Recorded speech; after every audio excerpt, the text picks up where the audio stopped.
कितने मुकदमात में वो मतलूब था, किस किस्म का संगीन उसका इनकाउंटर कर दिया गया। फेकली एफआईआर जिसके अंदर उसको इन्वॉल्व किया गया कि उसकी सज़ा मौत होती।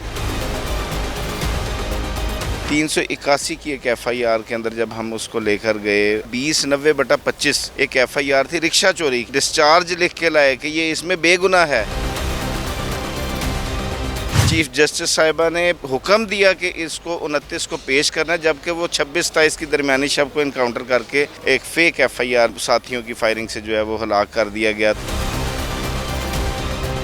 सीसीडी इस टाइम इतनी मजबूत है, तीनों अदालतों को उन्होंने बिल्कुल मलहूज़े खातिर नहीं रखा और उन फैसलों की तौहीन दर तौहीन करते रहे। अस्सलाम वालेकुम। पब्लिक डिजिटल के साथ मैं हूं सलमान अमान। मैं इस वक्त लाहौर हाई कोर्ट में मौजूद हूं, जहां पर आज जो है लाहौर हाई कोर्ट की चीफ जस्टिस ने सीसीडी के सरबराह सुहेल ज़फ़र चट्टा को जो है वो केस पे बुलाया है।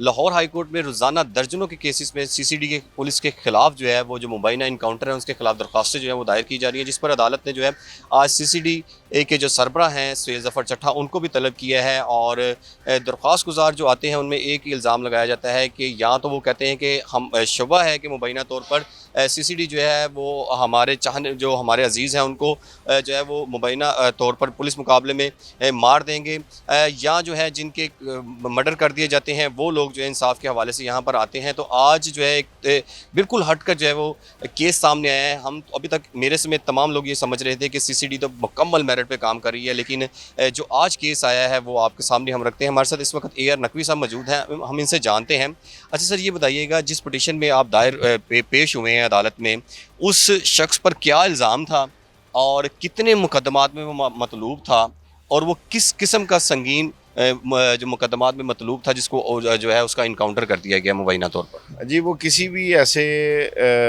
एफआईआर में फेकली एफआईआर जिसके अंदर उसको इन्वॉल्व किया गया, मल्टीपल कोई भी एक ऐसी एफआईआर नहीं थी जिसमें उसे फेकली इन्वॉल्व भी किया गया था कि उसकी सज़ा मौत होती।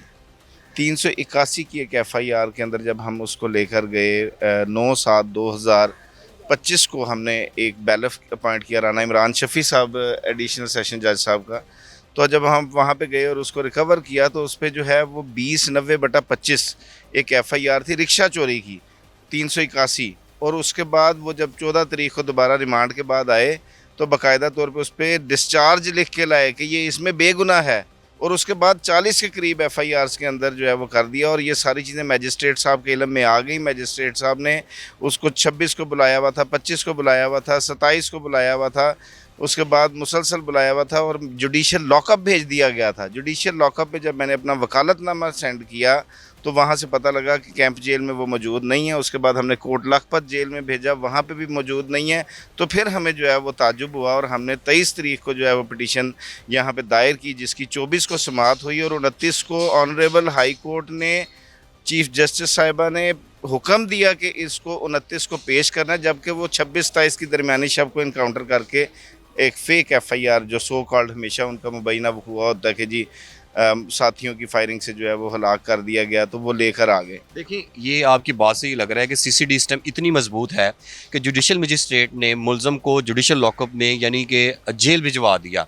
उन्होंने जेल नहीं भेजा और इनकाउंटर कर दिया मुबैना तौर पर। अफसोसनाक बात यह है कि जुडिशल मजिस्ट्रेट इलाके की सबसे बड़ी अदालत, एडिशनल सेशन जज सिटी की सबसे बड़ी अदालत और लाहौर हाई कोर्ट सूबे की सबसे बड़ी अदालत, chief justice of Lahore high court Lahore, मैं समझता हूँ तीनों अदालतों को उन्होंने बिल्कुल मलहूज़े खातिर नहीं रखा और उनकी फ़ैसलों की तौहीन दर तौहीन करते रहे और उस शख्स को सिर्फ़ इस चीज़ की सज़ा दी कि तुमने अदालत से रुजू किया है, अब तुम्हारा मुकद्दर मौत होगा।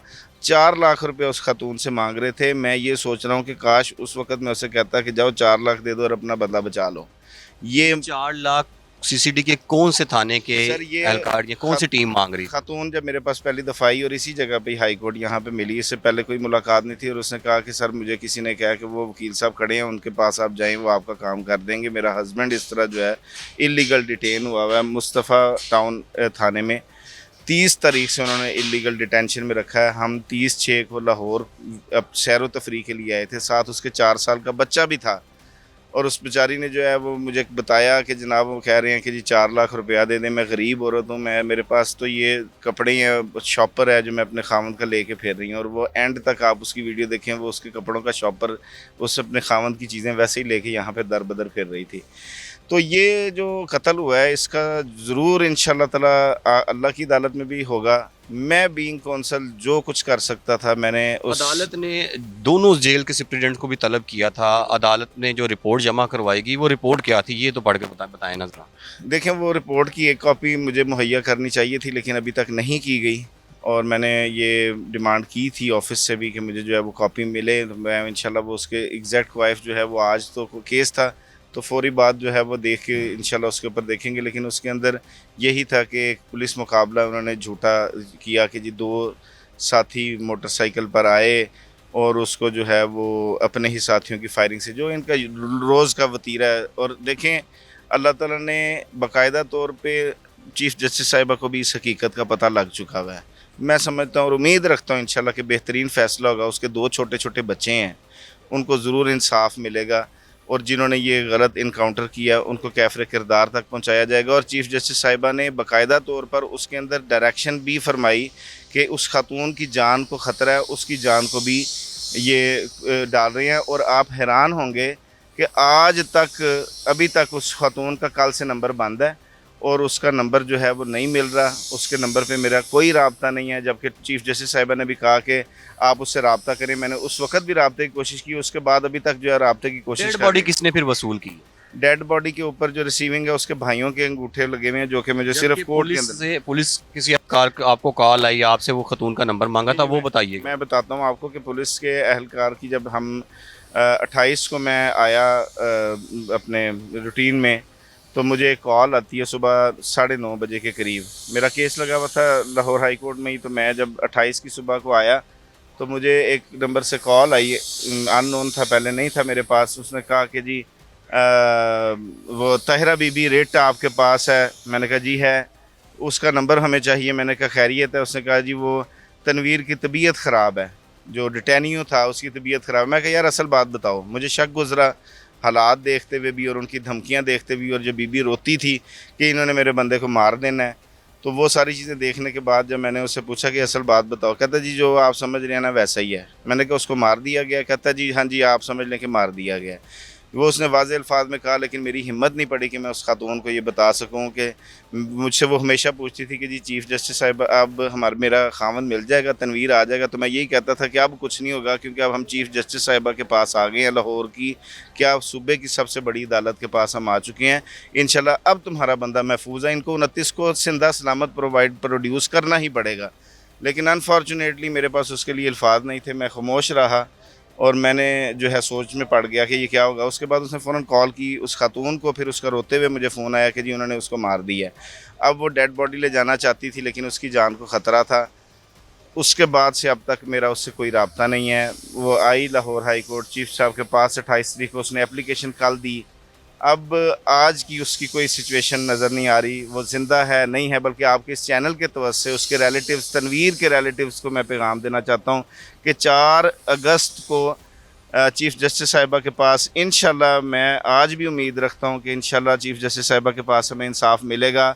आप तशरीफ़ लाएँ, कोई प्रेशर आप पे नहीं है, आप बिल्कुल तशरीफ़ लाएँ। इंशाल्लाह ताला ये वकला बरादरी आपके साथ है, हक़ के साथ खड़ी है, अदालतें हमारी मौजूद हैं, इदारे भी हमारे हैं। गंदी भेड़ें हर इदारों में होती हैं, हम उनको ज़रूर कैफ़रे किरदार तक हैरानकुन बात फिर वहीं पे सवाल यही मेरा कि जब अदालत ने भी कह दिया कि प्रोड्यूस करो और उनके पास उस वक्त जिंदा सलामत था, तो इसका मतलब ये कि वो Lahore high court chief justice की भी अहकामात नहीं माने उन्होंने। मैंने कहा कि सर मेरी ज़िंदगी में इस तरह का कभी एक्सपीरियंस नहीं हुआ। प्रैक्टिस मेरी 15, 16, 17 साल की इनके पीछे प्रैक्टिस है। कौन है सीसीडी को इतना बाख्तियार?